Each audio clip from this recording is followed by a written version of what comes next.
Good morning, সুপ্রভাত। আজকে বড়দিন এবং বাইরের দেখুন কুয়াশায় প্রচণ্ডভাবে ঘিরে রেখেছে আকাশ এবং সূর্য মামার আজকে দেখা পাওয়া যাবে না।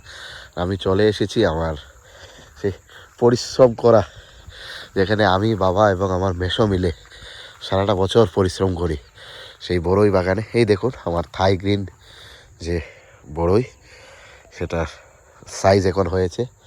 আর এখানে হচ্ছে বিস ইন্ডিয়া বা বল সুন্দরী। এই আর আপনারা দেখেন যে এই আমি নেট দিয়ে এই বাদুরের উপদ্রবকে কন্ট্রোল করার জন্য এই ব্যবস্থা করেছি। আর ওই সাইডটাতে বাগানের পুরোটা একদম পুরো ঢেকে দিয়েছি, কারণ যেভাবে এদের বাদুরের উপদ্রবে প্রায় আবার অর্ধেকের উপর বড়ই নিয়ে গেছে, যেটা বড় হচ্ছে সেটাকেই নিয়ে যাচ্ছে।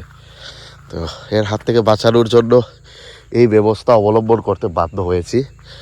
আর তারপরেও যে দিকটা ফাঁকা আছে, যেমন এই সাইডটা আবার এখনও ফাঁকা রয়ে গেছে বড়ইয়ের, তো এখানে প্রচণ্ড বাদুরের উপদ্রব, এই একটার পর একটাই। দেখুন ওখানে একটু জুম করে দেখাচ্ছি, এই দেখুন একটা লেগে আছে। এরা প্রতিদিন নতুন নতুন মাধ্যম বেছে নেয় এই বাগানের বড়ইগুলোকে কীভাবে ওরা অ্যাটাক করবে। আর এই সাইডটাতে হচ্ছে আবার পেয়ারা। এই দেখুন একটা পেয়ারা এখন পেকে গেছে পুরো এই জায়গাটাতে। এই দেখুন এখন যেহেতু অফ সিজন, আমি বাগান থেকে পেয়ারা মোটামুটি আমি যা তোলার তুলে নিয়েছি। আর এই হচ্ছে আমার অপর সাইডের যে বড়ই বাগানটা, সেখানে কিছু বড়ই গাছ আমি আপনাদেরকে দেখাচ্ছি। অনেকে আমাকে প্রশ্ন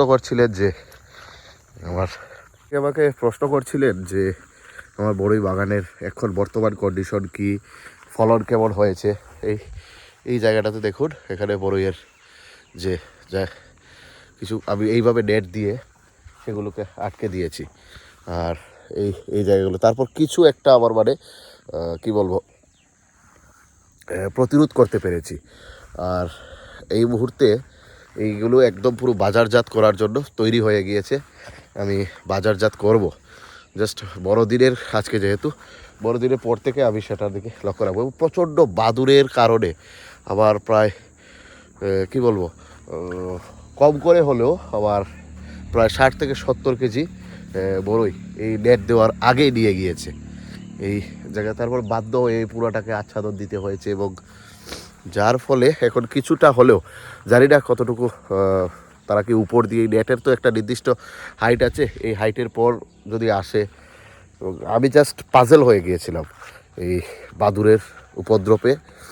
অনেক ব্যবস্থা নিয়েছি, কিন্তু এখন পর্যন্ত আমি জানি না সেটাকে যে 100% কন্ট্রোল করতে পারছে কি, বা বাদুরকে উপদ্রব রক্ষা করতে পারছে কিনা। তো আমি বাগানের অপর একটা সাইড আপনাদেরকে দেখাচ্ছি।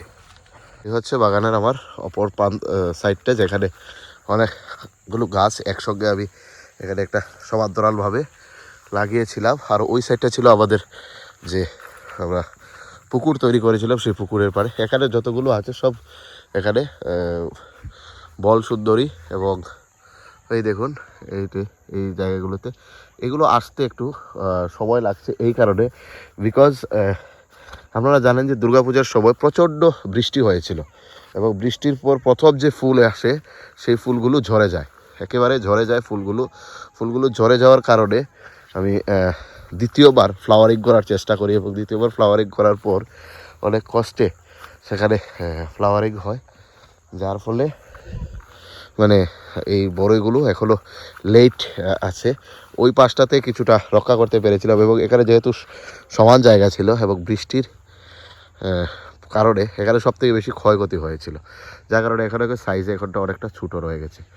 তো বন্ধুরা, আমি যেটা বলবো যে আপনারা যদি বড়ই চাষ করেন, তাহলে আপনাদের লক্ষ্য রাখতে হবে যে এই যেখানে বাদুরের উপদ্রব বেশি আছে, সেখানে আপনারা কিভাবে সেটাকে প্রোটেক্ট করবেন। আমার ফসলের অনেক ক্ষতি করেছে, এবং যে কারণে আমার এবছরের যে পরিমাণে আমার বিক্রি করার কথা ছিল, সেটা আমি হয়তোবা করতে পারবো না। তো আপাতত এটুকুই আপনাদেরকে, আর সবাইকে বড়দিনের আবারও শুভেচ্ছা জানাবো। আপনাদের এই যারা খ্রিস্টান ধর্মাবলম্বীরা আছেন তাদের এই দিনটি খুব ভালো কাটুক, এবং যারা আমরা সবাই এই উৎসবে সামিল হই ওনারাও আমি বলবো যে আপনারা নিজেদেরকে এই উৎসবে সামিল করুন এবং আপনারা সাবধানে গাড়িগুলো চালাবেন, কোনো দুর্ঘটনাগ্রস্ত যাতে না হন সেই অনুরোধটুকু রাখবো।